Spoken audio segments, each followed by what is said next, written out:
Alright, so in today's video, I'm going to show you guys a cool toy I made.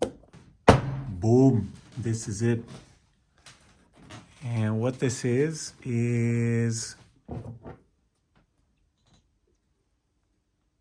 I mean, it's in the title, right? So this is not live television, unfortunately, so I can't gather any kind of suspense from these moments. But anyway, so let's have a look at this. A few of the parts, including this very nice handle and this very nice switch and this fuse holder, which I thought was nicer, but now doesn't fit super well over here anyway. These are from a very big cased transformer for an, what was it? I think it was a mercury lamp or some kind of fancy lamp for microscopes that was built by Carl Zeiss in like the 80s. And so I hijacked the handle, the switch, and what this has basically is two power delivery quick charge enabled, basically programmable DC-DC converters, right? Two very nice synchronous buck converters ran by some chips that I think I'll put the data sheet up on the left for, right? They're very nice and they have a very low quiescent current. In this implementation, which is not the final one, I have one battery on the left side. There is room, as we'll see in the future, for another one on the right side. And I also need some very powerful buck converters because these modules unfortunately don't work above, oh gee, I don't remember, but given that you guys saw the data sheet, you know. And so at the moment I'm running them from these, from this Ruidang DP 5005 or something. I'll just put it up on the left, right? A listing for it with a price. And these are very nice. So this has a very low standby draw. It has the benefit of showing us the battery voltage, which is kind of below half at the moment. And just as a quick fix, I've wired the lab output to the input of these Type-C and USB Type-A right, supplies, right? I don't know how to call them. They're very, very nice. So they know all the quick charge and all the power delivery protocols and even a few more PPS and whatever, and the Apple ones. And they also do quick charge over the data lines of the Type-C cable. So very nice, fully loaded, very efficient. And I usually like running them from 20 volts, 22 volts, and two of them have a standby draw of 0.13 watts, which is very impressive. At the moment, I can't show you this very well, but this supply, right, this DC-DC converter, which is only buck, this can go up to 60 volts or like quite a lot. Again, it should have shown on the picture I've inserted. Is very nice. So if it doesn't have these connected to it, which these do have some capacitance on their input, you can do like 30 volts, no problem, short leads, and there will be no pop. This is how nice this is. I have it set to 5 amps at the moment, which is ludicrous. And yeah, basically, before going to any of the tests, I want to show you guys the, and girls, the 3D prints I did. So I did three runs. And these are each like 10 euros a pop. I had them done at a guy, and they're optically printed, which is extremely sexy. So for this next shot, I'll just zoom in a tiny bit. And this was my first version, which all of them have a bit of right Dremel action done to them. I thought I would need a channel to let the resin flow and not accumulate bubbles or something, but then I asked the guy and he said no, it's fine without it. And he always printed them on the same side of his bed, and it has this defect on it. But anyway, so this has a pretty big chamfer on the Type-C, no chamfer on the Type-A. Then I did a second version where I thought of adding actually some support holes, right, which have some copper wire just going through them, so this can be held in, right, so they don't fall out. Right, and yeah, basically all the little holes and shit, the little cutouts, excluding these, are for some capacitors that are on the board. And this one has a chamfer for the Type A as well, which I've added because, yeah, it's the first time I'm designing something in 3D and I got carried away. It's not needed. And the final version has just like 0.5 millimeter changes in all directions and no chamfer on the Type A. And as you can see, it fits quite well. Let me see if I can also move the camera to get a better angle of this. Right, the chamfer for the Type C could have been a bit shallower because as it stands, it is a slight bit, right? Your cable won't fall right into the connector. But I think they came out pretty nice. And as a matter of fact, we can actually go to the computer, and I will actually include the link for this in the description, and you guys can also print your own.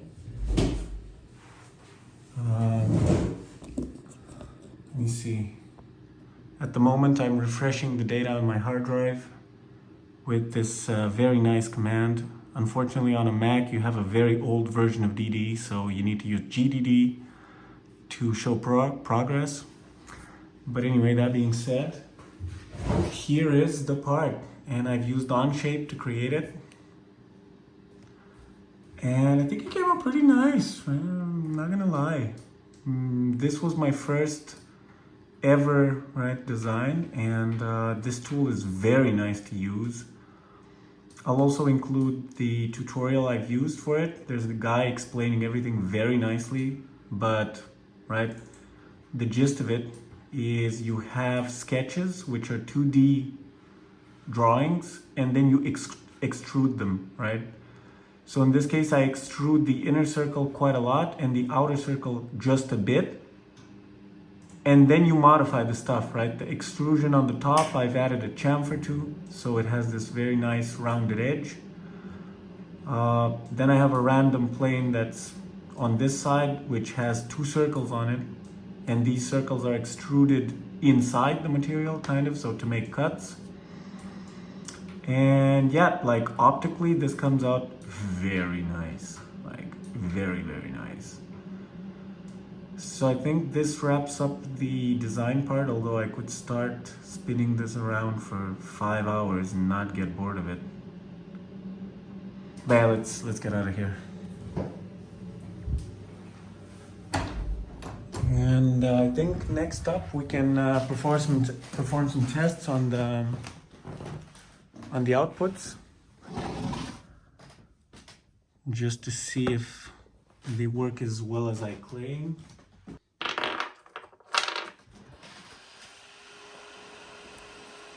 Alright, so for this step we'll be using a Type C power delivery trigger, which has an XT60 output, and that will connect right up to the load.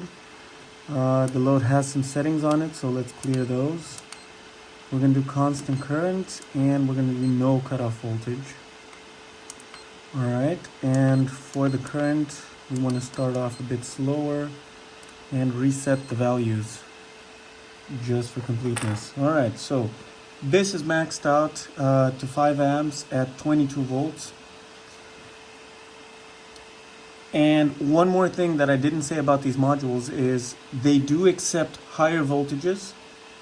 They will shut off and not do absolutely anything. So they'll cut the outputs. 27. I'm sorry, this is on for the test. 30 volts. Why are they not shutting off anymore? Do I have 2 different boards? I think this one's shut off actually. Or do they? Yeah, this one does shut off. Alright. Yeah, so one of them shuts off at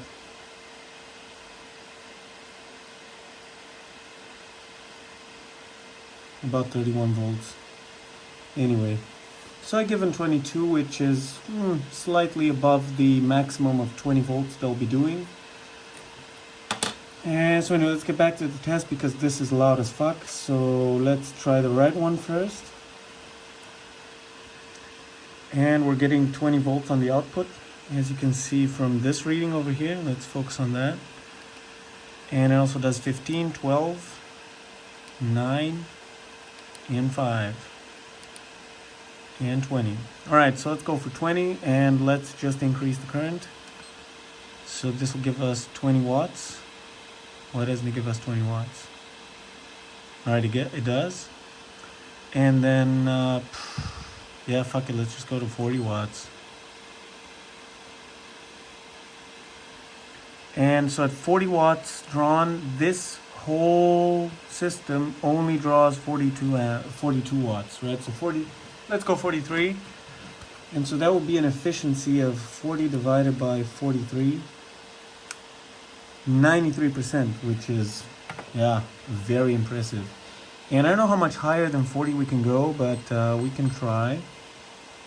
So let's do 2.5 amps. Alright, 2.5 amps is too much, so let's do 2.3 amps, 45 watts. Alright. So, yeah. Let's actually change to constant power because that would be a bit nicer, I think. And so let's see where they cut off.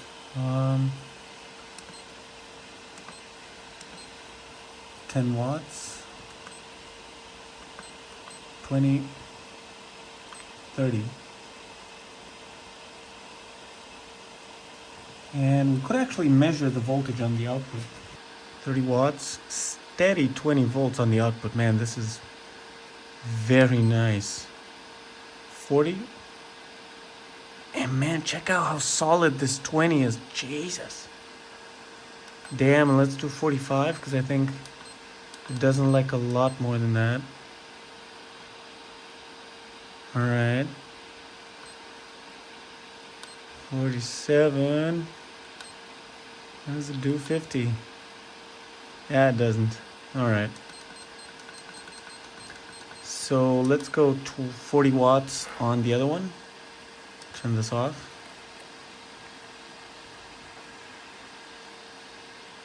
Alright.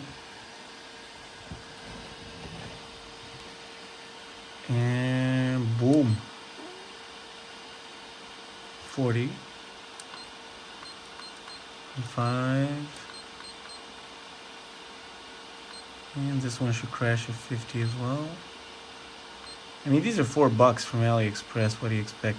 Although the left one seems nicer. Right? It has the protection and it seems to really go higher. But like way higher. I think I have to replace the other one. So can this one do 60?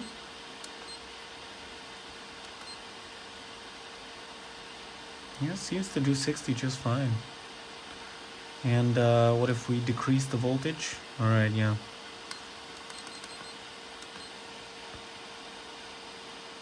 So 15 volts, what can we draw?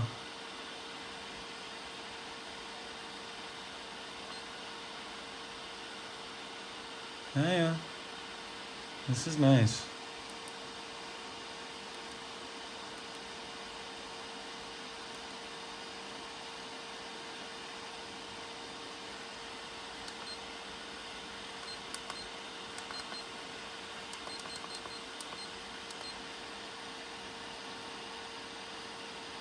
Yeah, so anyway, this is doing just fine.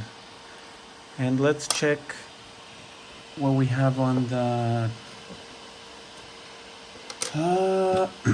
how do we connect these? So, and for my next trick, I'll be using my quick charge trigger and this power monitor. And let's see what it can do on... so it doesn't do 15, but I don't think quick charge has. This is quick charge 2, which goes in discrete steps. But anyway, you can ask up to 20 volts from it, which is very nice. And before we connect anything, let's try the other one as well. So this one also works. And let's load these down as well, and then we'll go over a rough schematic and I'll show you inside.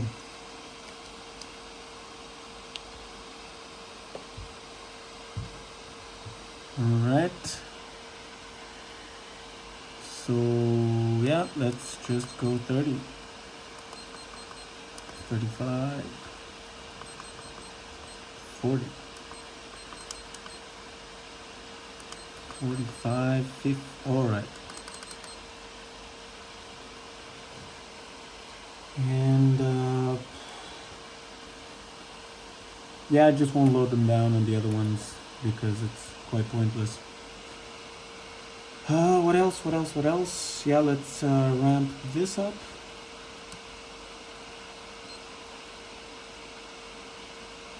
To 47, 50.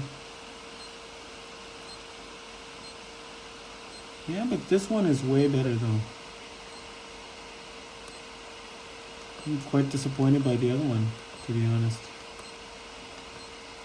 Damn. This is 65 watts going through a regular USB connector. Like, this is clearly gonna catch fire. Although these ports are very virgin, right? They're the tightest USB ports I've seen in my life.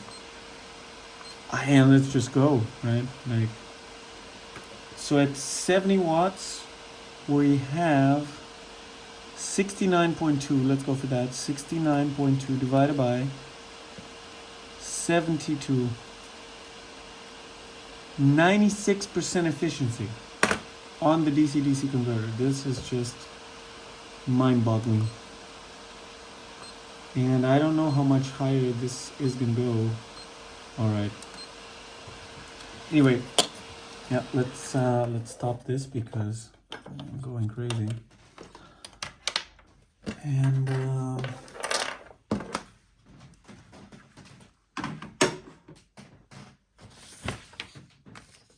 so now we're going to look at how these are wired up, and just a simple block diagram should suffice.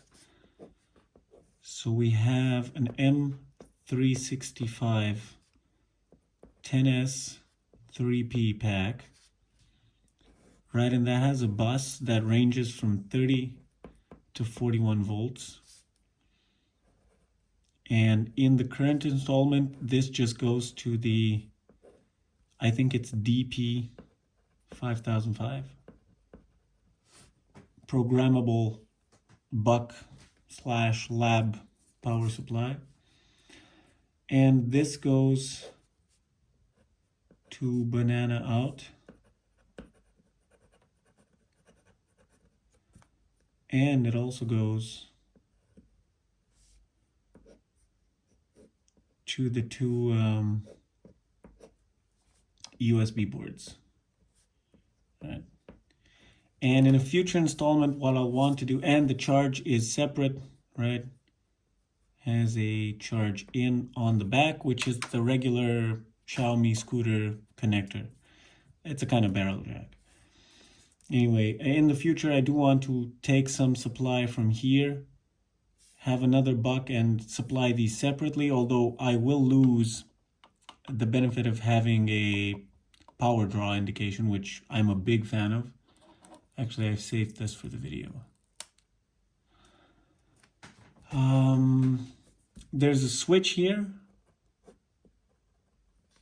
and there's a fuse.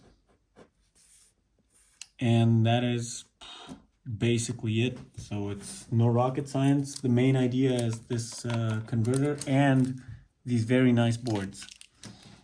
And my 3D print, right? That's also pretty nice, I have to say. Anyway, so with that out of the way, I think I can go a bit higher and start taking screws out. Yeah, this was done quite haphazardly, so this isn't the best case in the world, but it definitely serves the purpose. And yeah, I piss with the cock you've got, right? I have no way of actually machining crap like this, so yeah, I'll take what I can get.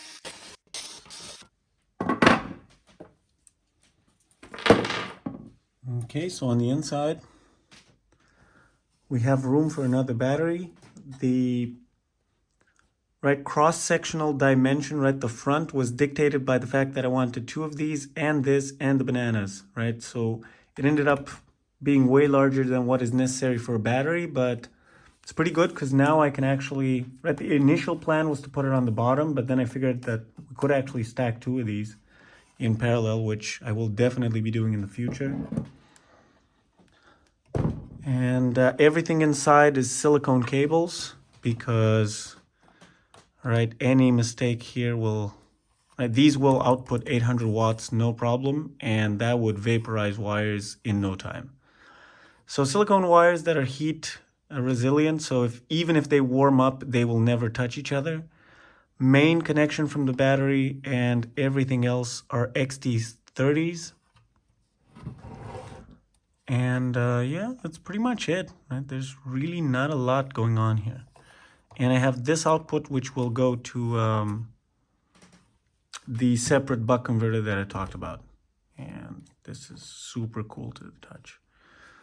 Yeah, so that's pretty much it, actually. I'm very surprised that no one hasn't both done one of these and uploaded a video about it, because I definitely would have liked it. But yeah, hope you guys enjoyed it. If you have any questions, definitely leave them down in the comments. This is one of my favorite projects, so I do definitely enjoy talking about it. But yeah, that's been it. Have a good one.